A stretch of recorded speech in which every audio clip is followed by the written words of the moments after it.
Are you ready to dream on? Do you know how to fly high and soar among the clouds? Get ready to live adventurously because the Laura Meeks Show starts now. Listen as Laura lifts you off the ground while teaching you how to fly high.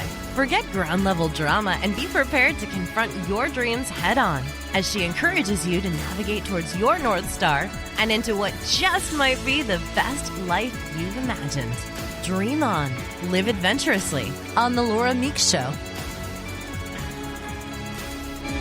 This is Laura Meeks. I welcome you to the early December, I guess. I welcome you all for a really exciting show today. This person that's sitting next to me is Yolanda Nava, and we will introduce her here in more detail in a second. But I think you're going to find the sharing of her story ties in, I think, a lot to some of the challenges that I've talked about over the past couple of shows, and the idea that we all do face challenges in life, some seemingly more challenging than others, and so a lot of what I want to talk about today and kind of dive right in on is the idea of facing a challenge that is unexpected and how to deal with that. Now, Yolanda has been involved in broadcast TV and journalism, had a full, bountiful career in that when an illness struck and she lost her eyesight. And what I found so interesting, and now a little history between Yolanda and myself, within the spiritual community that I deal in, I had the pleasure of listening to you tell your story. That is for sure why I wanted to bring you on the show. Is because your experience, I think, in so many ways faces a number of fears that people have, and of all the people I've met, you have handled this with humor and compassion and understanding, and you have a new book out, so I want to toss that in, Through the Dark. Which is forthcoming next spring, so we don't have it out yet. So but look for it. Yeah, look for it. Yeah, all right. Put it on your Amazon wish list. Yeah, it's called Through the Dark by Yolanda Nava, Nava. Well, I'm delighted to join you today, and I loved your intro. Is it? Because setting intentions and thinking about what we really want to create in our lives is very, very important, and certainly that concept at the opening of your show is what I did without perhaps even being totally conscious of what I was doing. But I had been raised in a certain way, and I, attend the Center for Spiritual Living here in Palm Desert. Yeah. And so these are spiritual tools that I've worked with and learned as a child at my mother's knee, but only really came to understand them after the blindness. Yeah, this is after the blindness. Well, for the audience, a quick synopsis of where you were in your life and what happened, so they can get a feeling of, some people are born without sight, others have other issues. You were well into your life when this happened. So how about? Well, I was a grown-up. I continue to be a grown-up, although I'm much more playful than I was before, which is interesting, given everything. But I was working for Governor Bill Richardson in New Mexico at around the time that I lost sight, and I had actually left his service on Tuesday night, and my husband at the time and I went out to dinner. I came back from that dinner and I immediately became very, very sick. I vomited all night long for about 12 hours off and on. I thought I was going to die. I was racked with pain. Did food poisoning hit you like, oh my God, I don't know if it was food poisoning or if I was poisoned by somebody. But anyway, the mother Russians. There's one, we don't know really what caused it, but I got very sick. And the next day I called my doctor, my primary care, and I said, this is what happened. She says, go get rehydrated intravenously. So I did that. Within the next day, I was blind in one eye, could not open my eye. It was like I had Bell's palsy, and I couldn't open my eye. And it didn't really bother me because I could read, I could look out the window, I could see the beautiful, I got another one, and I could see the beautiful vistas from the sofa. And I wasn't feeling well. I was not, I wasn't right, but I mentally felt fine. And I felt no discomfort in the fact I couldn't see out of one eye. Put an eye patch on and went on my merry way. It's like, I got things to do. Within 3.5 weeks, I was blind in the other eye. And that went over 3 days. So really, it went very suddenly within 3.5 weeks. The shift had a lot of things that I now discover might have meaning. But at the time, I was just observing this. I'm an observer. I'm a journalist. I have the observer's eye. And I just observed the process. Oh my gosh, isn't this interesting? I'm losing my sight. And first day it was like looking through a mesh burqa, although I've never looked through one. Yeah. Then it went to gray. I would imagine. And then it went totally black. And I still didn't feel any trepidation. I didn't feel any fear. I just went, oh, isn't this interesting? I'm losing my sight, and then bang, it's gone. So I had to completely rebuild from there. I had no idea that this was anything more than something very temporary. Yeah, I was going to say, when in that journey did you go, oh my God, I don't think I'm getting my sight back? Because I would think that, one eye goes, you think, oh, I got to get to the doctor. We're going to figure this out. This is, we're going to fix this. Oh, now my other eyes, well, we definitely need to accelerate this thing and get my eyesight back. Then there has to be a time where they're kind of like, it's not going. Yeah, well, I had a series of sinus and ear infections for about 8 months before the loss of sight. Nothing showed up in my lab work. They were testing me. I mean, I was checking. I was seeing a doctor every month. Yeah. And everything is in the blood work. And unless something shows up there, they don't know what to do. They should have sent me to Houston. They should have sent me to LA. They should have done something other than ignore it. I said, oh, well, this is passing. It's going to take care of itself. Yeah. I saw a neurologist. I was going to doctors. I went to the hospital, had testing. And nothing showed up. So I figured, well, it's just going to pass. To this day, Laura, I hold that the sight is there. Although the doctors say that because of the autoimmune illness that was ultimately diagnosed and treated, I am perfectly healthy. I have no disease. I haven't had any since 12 to 15 months after getting out of the hospital, which is a blessing, and I'm very grateful for that. But no disease now. But at the time, I've always felt that the sight is there. And I've declared that for myself. Now, is sight just physical? Is sight possibly something else that's involved in seeing? And in my book, I take the position that when I was sighted, I was blind to many things. And in the blindness, I could see with greater discernment and clarity.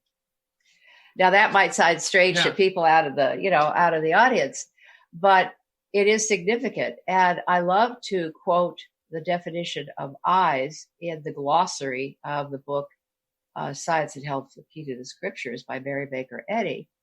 But when I read that again, after losing sight, I recalled it, and it's eyes, spiritual, not mental, not material. I'm sorry, let me back up. Eyes, spiritual discernment, period. Mental, not material, period. Referring to Jesus, having ye eyes, see ye not. So that is what I have taken to be my eyes, that I have used the power of intention. I've used spiritually affirmative prayer. I've used all kinds of self-talk to stay in that place of knowing someday. One of the things I wrote down, you mentioned your from the Bible, from the Bible. Yeah. From some of the material that you sent me. You said that you had a number of sleepless nights, and getting through them took meditation and prayer. Yes. Now, interesting, in my historical background, my mom was Unitarian, but we hardly if ever went to church. So I was kind of born into the boomer age of science cures everything. Yes. We just need to do another study and we'll figure all it out. But that's hocus pocus of another being or some other energy, whatever. Sounds cool. When Annie and I got married, Annie was Catholic. And it was in and of itself, it's kind of a story, but we were apart in the military for 2 years. She finally came down to live with me on the island of Guam. And then all of a sudden it's like, oh, it's Sunday, I'm going to Mass. Yeah. It's like, you're going where? It's like, I'm Catholic. It's like, really? I must have missed that part. But we ended up getting very involved in the Catholic Church and had a very, I have to say, from my personal point of view, had a very spiritual experience. Sadly, when I started to transition from male to female, then the Catholic hierarchy had no idea what to do with me. Now, what I found interesting is the lay Catholics would have accepted me, no question. Now, their spirituality wasn't really of issue, but obviously, the hierarchy has rules and they need to keep track of the rules, and that became a challenge. But the reason I bring that up is that had I lost my sight or had I had to, I didn't actually even know about my gender issue until I was about 32, in the sense that I knew what it was. I knew I was different for a long, long time, but I mean, without context, I'm just a guy that has a problem.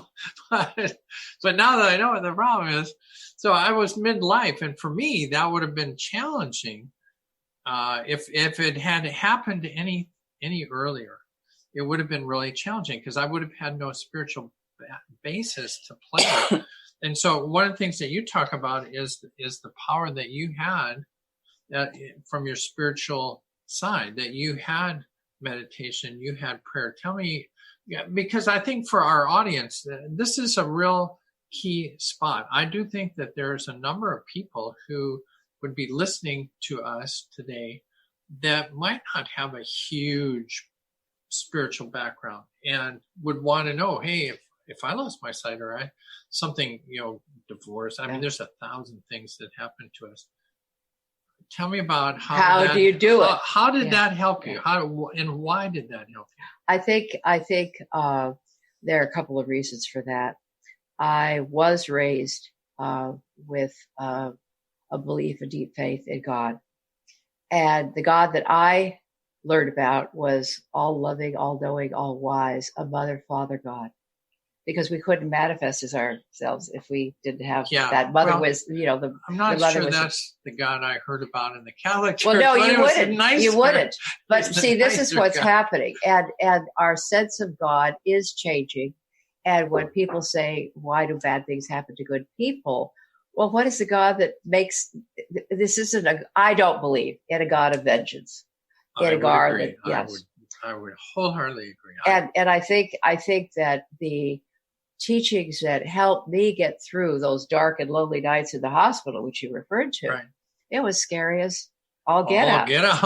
And the truth of the matter is that I was in and out of the hospital for 5 weeks. I had to go home 2 weeks in between, come back, do another biopsy. They did not know what was wrong.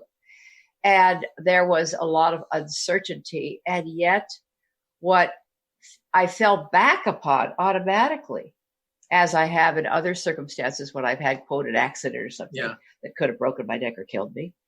I immediately went to those tools that my mother had taught me. And I had also talked to my boss at the Christian Science Center about, what had happened. I'd lost sight and I was going into the hospital. I knew that they couldn't treat you when you're going to mix medicine with spirituality. But in the thought that I have come to know since I was a child, there is no reason to think that it's either or. I maintain that I walked out of the hospital. I mean, I was alive. I was close. I was this close to death. I walked out of the hospital alive, actually in a wheelchair because they can't let you turn loose until they put you in your car. But I did leave the hospital very much alive and in recovery. And they had diagnosed and they had started a treatment. And they said, we've never seen anything like this. You've improved 150% in 2 days. We've never seen that. And I said, well, just know, and I had my hands like this talking to the doctor in front of me, just know that I'm already at the end of the tunnel and that I am whole, I'm healthy, I'm well, I'm even sighted. I said, just know that I'm very grateful for what you're doing for me here in the hospital, but no, I'm already at the end of the tunnel.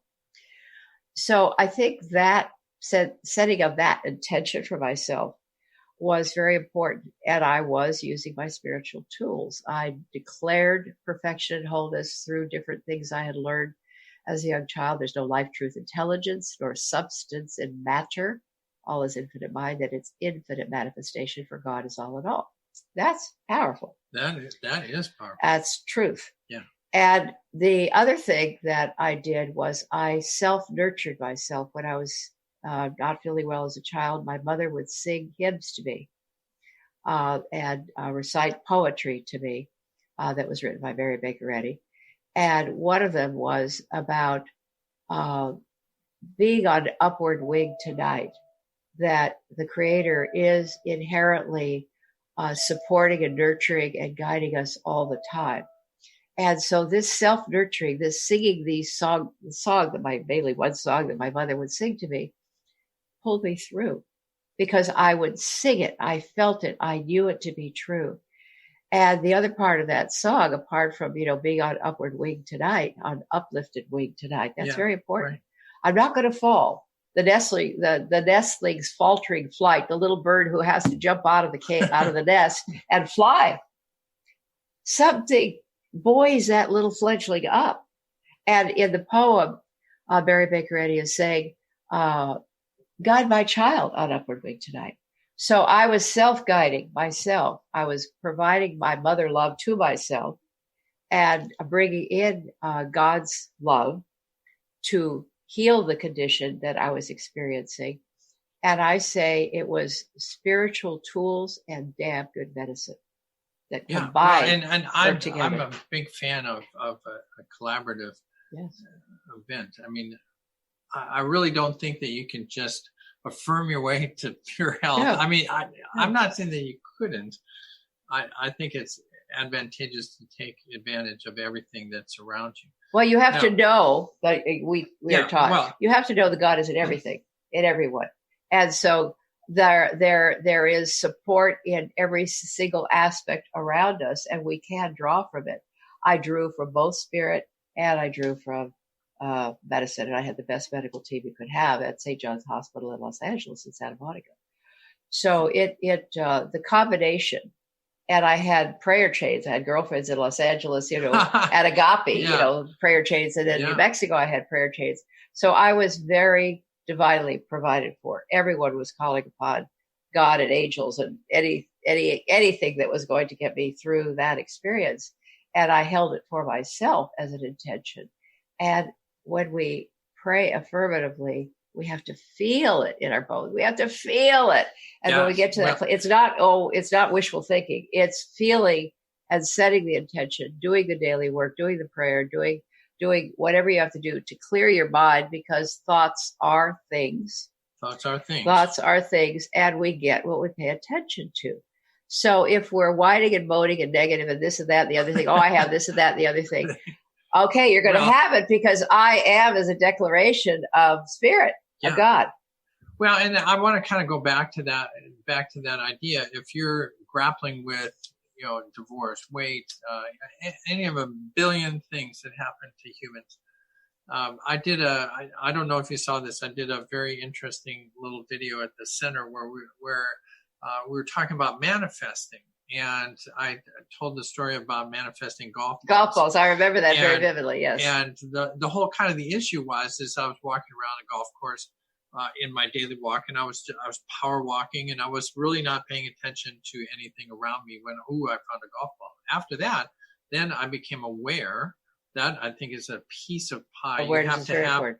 have to be aware that there are tools, and I would this is kind of where I'm going. I think there are tools that you can use to help you get through challenging times. And then what I found is that when I started walking, whether I was really at the beginning, I don't think I really was purposely doing this, but I did intend when I walked out the door. The first time I found the golf ball, I thought, wow, that would be so cool if I could get another one. I mean, honestly, to me, they were like Easter eggs. I mean, it's not that there's a lot of value in golf balls, but it was a thing that wasn't in my world before I found it. And so I was like, oh, wow, here's this cute little thing. And then as I started down that road, I started intending, as I left the door, it's like, I'm going to find more golf balls today. And it was, I think that's an important piece is that is setting your mind into motion in a positive way. And it's so, I think, insidious that we grow up in a culture. I know that my family members, when I was growing up, had a real bend towards, what's wrong with the world. Yes. Let me tell you what's wrong. Let me tell you what's wrong with her. Let me tell you what's wrong with him. What grandma did, what was wrong. And you end up focusing on all of the wrong negative things. And guess what? You have a negative world around you that you're manifesting. This world is manifesting from your thinking. So here you are facing, and we've got just a minute or two before the break. I want to talk about the one piece of your pie of why me, Lord. One of the things I found in my gender transition. So here I'm walking along. I'm a tall white male in the military, and I'm doing my thing, and all of a sudden I become aware that all these feelings that I have on this other side that I've been grappling with just in kind of burying have meaning, and that they have this meaning that I'm transgender. And then I'm thinking, man, if I tell anybody this, I'm going to lose everything I have, my wife, my kids, my job, my flying career, everything that I've worked so hard. And then comes the, why me, Lord? I never went there. I never went to any kind of self-pity. A psychologist friend of mine, I asked him, I said, in your clinical experience, how is it that some of us can move through cataclysmic, life-changing, traumatic events like losing sight, or anything, transgender, to any cataclysmic, life-changing event? Right. And he said, you having a positive family structure growing up, which many people don't have. Yeah. Secondly, having the belief in a higher power, something higher than yourself. I call it God. And the third thing is not becoming a victim, no self-pity. Because when we go to that place, we're wallowing in stuckness that's going to keep us wallowing, not thriving. And so we really have to think into reality, think into being that which we want to manifest. And it takes conscious, alert attention to that and the setting of intention. And so it's very, very important to set our thought. I'm so grateful. No doctor, nobody said, it could be a tumor, it could be brain cancer, it could be lupus, it could be this, it could be anything. Nobody said that to me because I did not know. So I had no poison in my mind. Did you ever watch the TV show House? No. I know about it. You know what it is? Yeah. So he's a genius thing, and he's working with his team always to solve these incredible health things. But there's one character in that show that invariably brings up during their discussion, it could be lupus. It's not. And he's always going, it's not lupus. And that's become kind of a family for us. Well, it can be. It can be. But what happens is people awfulize. And so you're going to have a baby, for example. Now, having a baby is the most natural thing in the world. And then they start telling you all these horror stories about how the baby came up the wrong way around and they had to do one, all this kind of stuff. Everybody seems to want to come in. Too many people, not everybody. But a lot of people come in with all this negative stuff. Do you need to hear that at the moment? My girlfriend. Absolutely not. Well, I'm going to stop you right there for just a second. It's time for a break. Everybody, time out. We're going to take a break. This is Laura Meeks. I'm here with Yolanda Nava. We're talking about overcoming some interesting challenges in life. And we will be back right shortly, and we're going to talk more about how you can make it through some of your biggest challenges in life. Laura Meeks Show will be right back.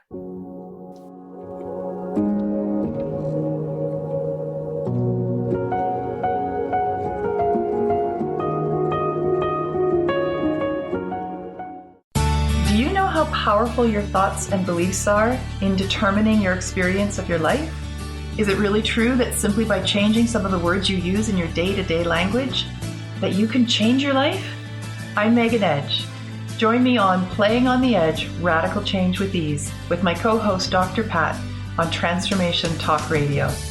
I look forward to seeing you there. To find out more about Megan Edge, visit her website at meganedge.ca. Join us, Tina and Laura, on the Ghost Helper Show, where the paranormal is more normal than you think.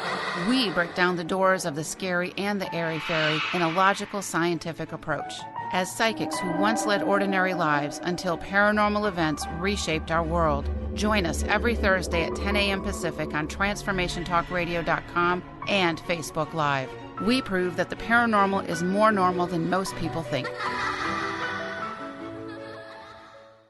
Do you know how to achieve wellness in all areas of your life? Hi, I'm Mary Jane Mack. Signs of wellness are a capacity to love and ability to nurture, a sense of purpose, a good sense of humor and plenty of fun in your life, a concern for others and a respect for the environment, a conscious commitment to personal excellence, a sense of balance and integrated lifestyle, and capacity to cope with whatever life presents. Well, people enjoy their lives and want them to last as long as possible. That's why the wellness mindset usually accompanies other constructive, healthy lifestyle habits. By adopting a wellness mindset and behaviors like eating well, taking the right nutrition for the body, exercising, and saying affirmations are just a few things to structure a healthy system of values and beliefs. I will be your wellness coach to help you achieve a wellness lifestyle. Call us at 888-777-4232. That's 888-777-4232. And visit us at maryjanemack.com.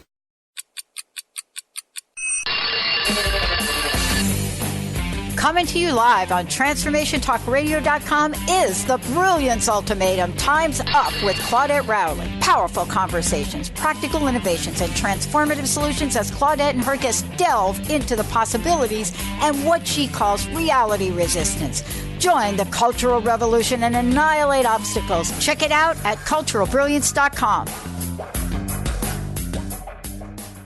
On the cutting edge of the new mainstream, Christine Upchurch is passionate about bringing together science, psychology, and spirituality in a way that can be applied to our everyday lives for true transformation. The Christine Upchurch Show, stellar conversations to illuminate your journey, engages some of the most outstanding visionaries on the planet in lively dialogue to inspire you to become that bright light you're meant to be. Join Christine every Friday at 11 a.m. Pacific Time on KKNW, AM 1150, and Transformation Talk Radio.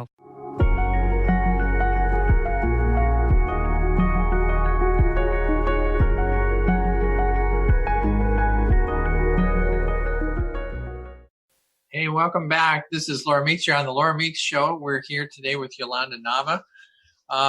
Yolanda, now, for those of you, I'm here. Those of you joining us, just to catch you up if you didn't see the first part of the show, Yolanda had a career in journalism and in television and we'll say the late beginnings of your life. We had a discussion earlier on when your middle age starts. I'm 64, so I'm just starting my middle age, I figure. But she lost her sight in the midst of a career, and it didn't come back yet. And so she's dealing with that big change. And so a lot of what I love talking about is how to deal with change. I've obviously gone through a number of changes in my life, but one of the things that, and I'm going to kind of start here. Well, before I get started, a couple of quick things. One is Yolanda's got a new book coming out. It's called Through the Dark. Now, you had a first book. I had a first book. My first book was published in 2000 by Simon & Schuster. It was called It's All in the Frijoles. Frijoles. Frijoles is a Spanish word for beans. And it's actually not a cookbook, except for life and building character, but it's a book of virtues. And I interviewed 70 famous Latinos, Hispanos, about how they learned the virtues growing up. And then I put stories, songs, poems, and proverbs at the back of each chapter. I identified 14 virtues, the first 5 being responsibility, respect, hard work, loyalty, and faith, all the way through fortitude, prudence, and chastity and caridad. So it's an important book. It won a Best-Selling Book Award. When did you write that book? That came out in 2000. That's 19 years ago. You were cited when this? Oh, I was cited. Yeah. I was cited until 10 years ago. Okay. I've been so 2009. Yeah. Okay. And so this is the first book. The Through the Dark is the first book, and it'll come out next spring. It's the first book I've written blind. I had to regain all the computer skills and technology skills to be able to type. And I used to type 100 words a minute. I'm not doing that now, but I could go faster than the computer automaton. Now, let's go down that road for a second, because I think this is, there's a couple of things that you've said that I want to kind of merge into our discussion here. One is that it seems to me that in talking with you that's very clear that you lost your sight, but that's not who you are. Yeah. And I've often used this example. I was working in radio. I had a local radio show last year, and I was working with a guy who had lost his arm. Now, it was interesting. First of all, it was interesting because I went to my first staff meeting, and we're sitting there. He's sitting behind me, and I kind of glanced back, and it's like there's something missing, but don't turn around. Yeah. And then I kind of turn around, and it's kind of like, yeah, the guy is missing an arm. And so I came up to him after the meeting, and I said, yeah, I don't want to ask this the 10,000th time, but I noticed that you don't have an arm. And he goes, oh my God, I lost it in a shark attack. I go, oh my God, you're kidding. He goes, yes, I'm kidding. It's like, yeah. Well, it is. Like, there is no loss. I mean, it's interesting because I woke up blind that morning after a 3-day loss of sight in that second eye, and I fortunately had a friend who was staying on the ranch. And when I told her what had happened, she said at one point when she was kind of helping me make phone calls, so I couldn't do all that myself, write checks and all that. She said, you know, Yolanda, you're going to be the same woman you've always been. You're going to not be a blind woman, but you're going to be a woman who happens to be without sight. And so when I immediately knew I had to do something positive with this experience, I asked myself very early on, why blindness? To what am I blind? Now, who asked such questions? Yeah. But I asked myself this. Smart people ask these questions. My girlfriend, when we were talking years later, she said, well, why did this happen? Why did that happen? Why did your husband do this? Why did he do that? I said, don't go there. It is what it is. And we have to deal with what is, not whining and moaning, oh, why me, poor me, because then you're creating more of that and you're not empowering yourself to move forward. I chose to fly on upward wings, just like that poem talked about, the little fledgling birds. It's a choice. And so when bad things happen, and they do, cataclysmic, terrifying things happen, how do we choose to respond? Are we going to collapse? Or are we going to say, okay, I have to create another life for myself, perhaps a different life? Mine is only a life without sight. I'm still traveling and running the streets. I went to Mexico City alone a year and a half ago.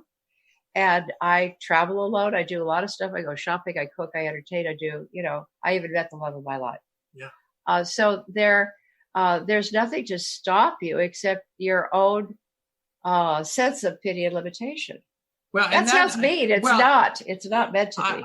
But it's an important discussion to have because I found the same thing. I grew up as a guy. I had, honest to gosh, I had everything that you would want as a guy. I'm 6'3". I'm physically capable. I'm a white guy in America. I'm college educated. I'm a pilot. I mean, I've got everything that a guy would want. And all of a sudden, then I realized, hey, I'm faced now with a challenge. I'm faced with a challenge of that's not really who I am. But if I go in this new direction and change my gender presentation, then I may lose everything. But very much like you say, one of the things that I would pass on to people is that it was only through this gender transition that I was able to actually, very much like you say, see from different eyes. I mean, I have to tell you, it is a very interesting spot to be in, I think. Well, yes. To have had grown up male and been indoctrinated or incorporated into female culture, to be allowed to be in that space and to see that side of me. Because one of the things I've learned is that this is my most authentic presentation to date. Well, that's powerful. That's a very powerful thing. And I would not have had that had I not had the courage to say, you know what, if I have to lose everything to get to this other side, it's going to be worth it. And there are, I really do believe, and you had mentioned this, I think, in somewhere in your book, that everybody has a gift.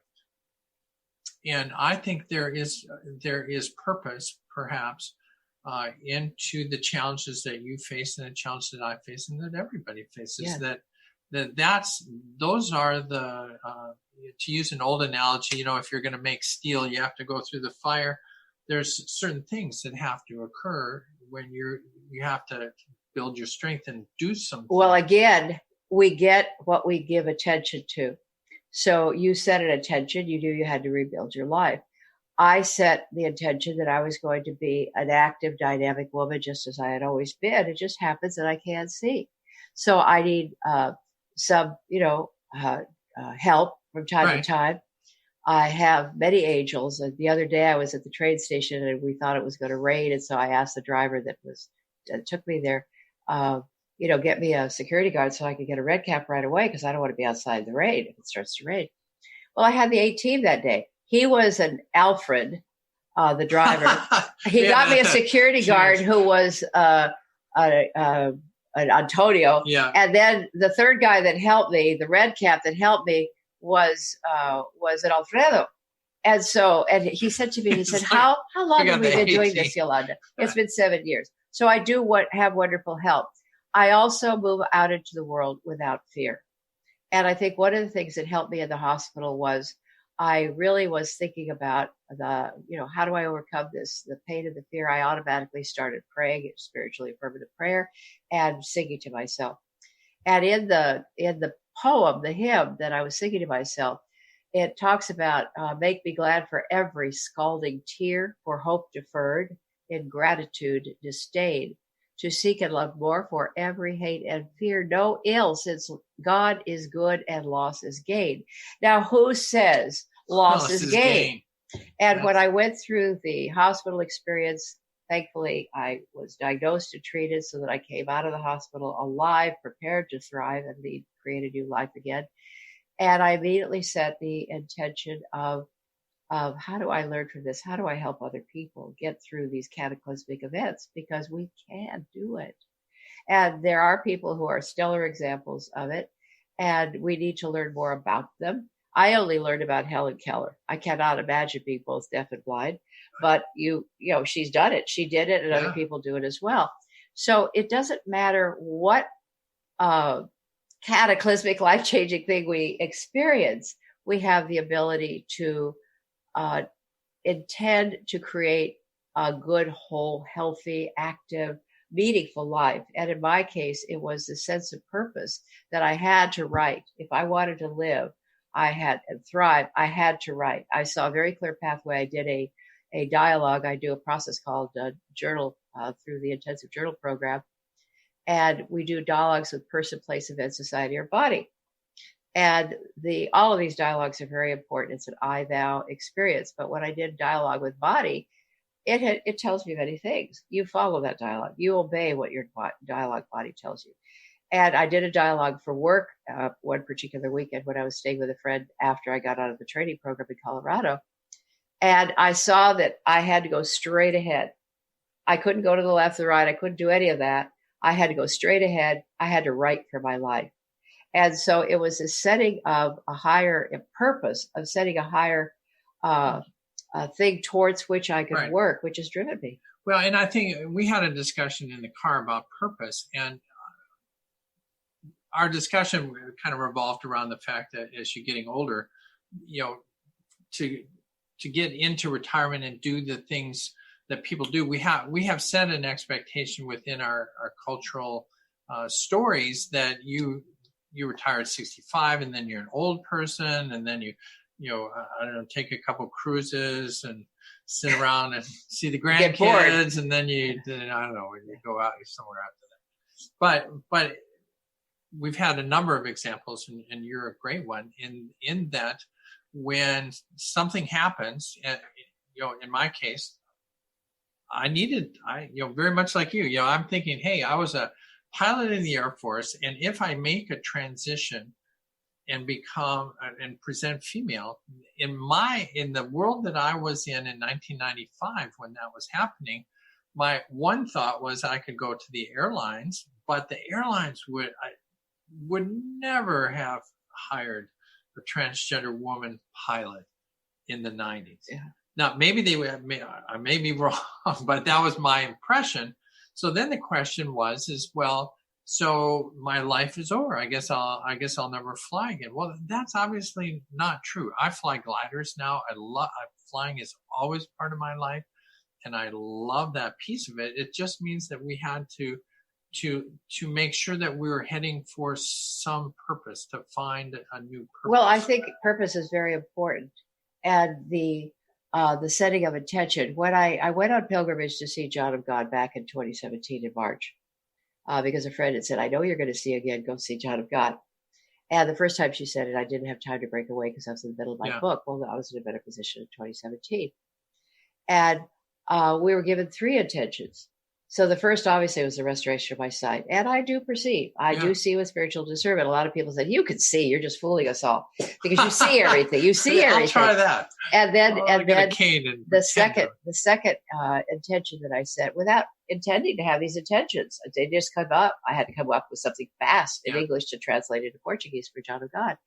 And the second intention was to eliminate any impediments to fulfilling my highest purpose. Now, that's a big intention. And probably larger than the first one. And the third intention was to be able to love a man unconditionally and be loved unconditionally in return, because I never experienced that. I've been married 3 times. I've never had unconditional love. And I set that intention. And guess what? A week later, the love of my life showed up, and we were fixed up. And that experience has been up, it's been at a distance. It's been close up. It's the most amazing experience I've ever had in relationship. Wow. And I am very grateful for it. He's traveling all over the world now, so he's not around. We're not in, a relationship now. But I had it. Now, most people would pine that. Oh, well, he's gone. He's gone. You don't cry over spilled milk. You enjoy what you got out of it. You don't strike me as somebody strike. No, I'm not going to do that. But I do believe that if it's right, it will come back around again at the time that, the cycle finishes for him, his work cycle.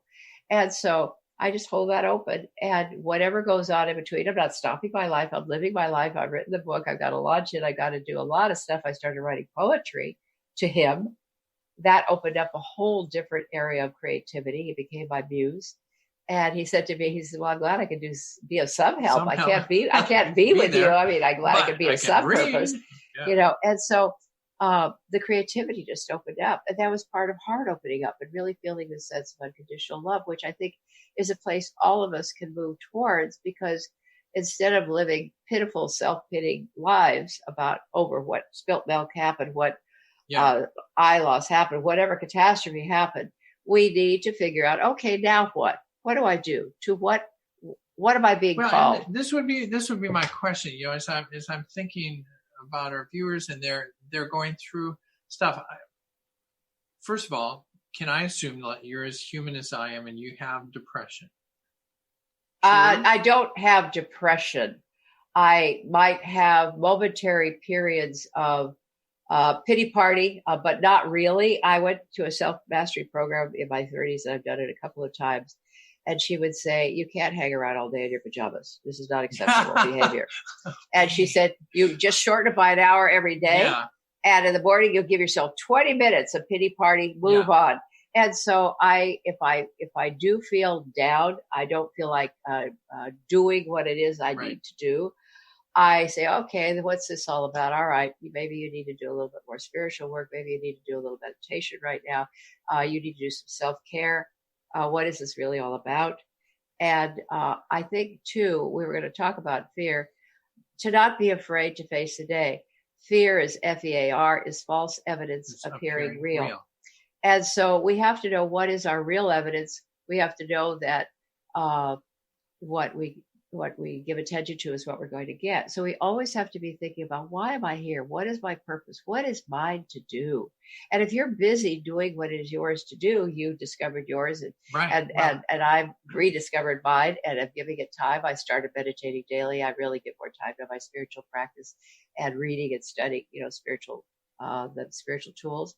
But when you're on purpose, you're not worried about gossiping about somebody else. You're not worried about what somebody else is doing. You're thinking about, not worrying. You're thinking of it, intending and taking the action steps to fulfill your highest purpose. Right. And so when you're there, one of the challenges, though, I find it, because I came into this spiritual game late in life. One of the most, I think the tipping point for me was a book by Neil Donald Walsh called Conversation with God. Yeah. Now, I had been in the Catholic Church, Annie and I mean, in the land of, hey, were we involved in church? I mean, we were Eucharistic ministers, we were readers, we're on the board, we taught a youth group. Were we involved? Yes, we were. But I don't think it was spiritual in the sense that you're talking about, in the fact of you going out and working on, finding your purpose, being inspired to find things. And so one of the things that I would want to discuss a little bit is that you have a lot of tools, but what if you don't have a lot of tools? You begin where you are. And when I first got out of the hospital, I slipped backwards on the hardwood floor and I hit my head very hard on the mesquite headboard. It feels bad. And I heard these words, pay attention, everybody, blockhead, hard head, knucklehead. And I looked up towards the ceiling and I said, okay, what's the message? And I got it. You need a daily spiritual practice, Yolanda. And so I began to meditate. I took classes on meditation. I had learned transcendental meditation when I was in college and then dropped it. Why, I don't know. It was wonderful, but I did. I got busy. Stop being so busy and be on purpose about transforming your life. And it takes affirmative prayer. It takes meditation. It takes eating right and exercising and being proactive and looking at what is yours to do. We each have something. Let's talk about the difference between slowing down and meditating versus doing. I mean, we are very much in a doing culture. Yeah, but it's busy work. I am in technology. We had this whole thing. We could talk for days. Technology. I in front of me, I have endless beeps of the news and the latest impeachment and all this jazz, and Facebook is rolling by, and I've got all these. I must have 60 emails a day and all these people calling and all these things, and I'm doing. But I would think that for me, I would agree with you 100%. A daily time. What I've started to do is get up earlier and earlier, where I'm not, if I'm getting up at 5 or 6 o'clock and I go out to the hot tub, or I'm sitting down here in my office where there's nothing really else, going on, where I can stop and start listening. Because I think one of the challenges is for me earlier on, when I'm flying and I'm doing this, I'm raising kids, I got a family and I'm paying bills.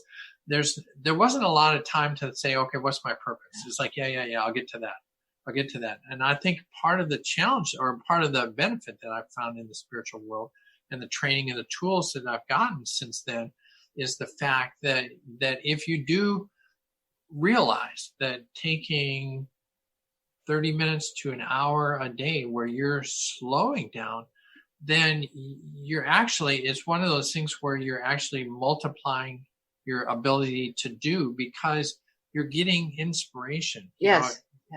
You are getting inspiration. You are focusing on affirmative thinking, on affirmative thoughts. You're getting ideas that fly through your mind and capture it. I get up now when I'm meditating. After I finish, I go right to the computer, make a note. And I write morning pages every morning. Sometimes I do evening pages, but I definitely do the morning pages. I try to keep a dream log from time to time. Sometimes I just throw the dreams into the morning pages. But it is this, the self-care. My daughter is now in the middle of her second year of law school. She's 38 years old, no children, no marriage. So she's going to do what she's always wanted to do now, to become a lawyer. She's got a very elaborate self-care discipline. She meditates every morning. She does yoga every morning for an hour. She walks to work. I mean, she does everything. She eats properly. She studies. I mean, you have to live your life not by the calendar of busyness, but by what is yours to do. And if you set your priorities, and if you're not giving time to your family, it's not a priority. So give time to your self-care. Proof's in the pudding. Would you say that? What? Proof's in the pudding. The proof is in the pudding. If you can't log all the time on the calendar, then it's obviously not important. You can't get more. You can't get 26 hours in the day. So you have to look at your day and say, what is really important? I need to meditate every day. I attempt to do that in the morning. Sometimes I do it on the bus when I'm being taken someplace else. And so I get it in. But it is important to do the serious spiritual work to nourish ourselves, and also to look at what's going through our mind. An idea, capture that idea, write it down. That's a book title. It's an article. It's something. Well, in so many ways, it's almost a work smarter than work harder sort of thing. I mean, there's a lot of times in my life where you could be digging a trench with a spoon and working hard when somebody says, I built a shovel. It's like, wow, I could, if only I'd stopped long enough to buy the shovel, I could be so much further ahead. And I think, to me, that's the power of meditation and inspiration is that it's so easy in our culture to grind out a job and get to 60, 65, and you're, quote, somewhere in there you're going to retire, and then go, what do I got? I don't have anything. Well, I should have been working on that. Well, Well, inspiration is a good word. In-spirit. Right. So you're taking in spirit. I think that's a really important thing that is in this very busy, noisy life that we often lead.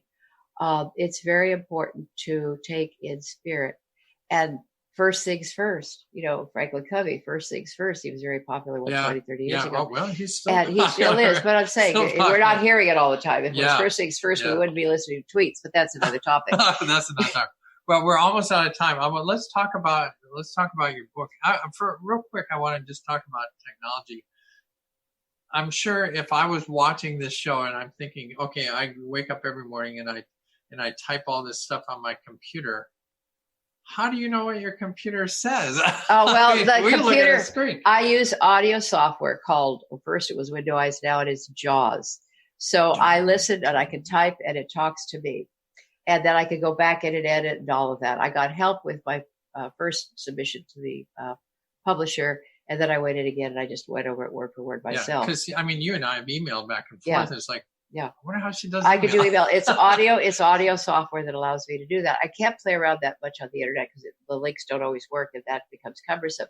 But I have the habit of getting up and doing the morning pages. And I have the habit of when I'm in writing mode, I go to the typewriter every day and I try to spend at least a couple of hours. You have to.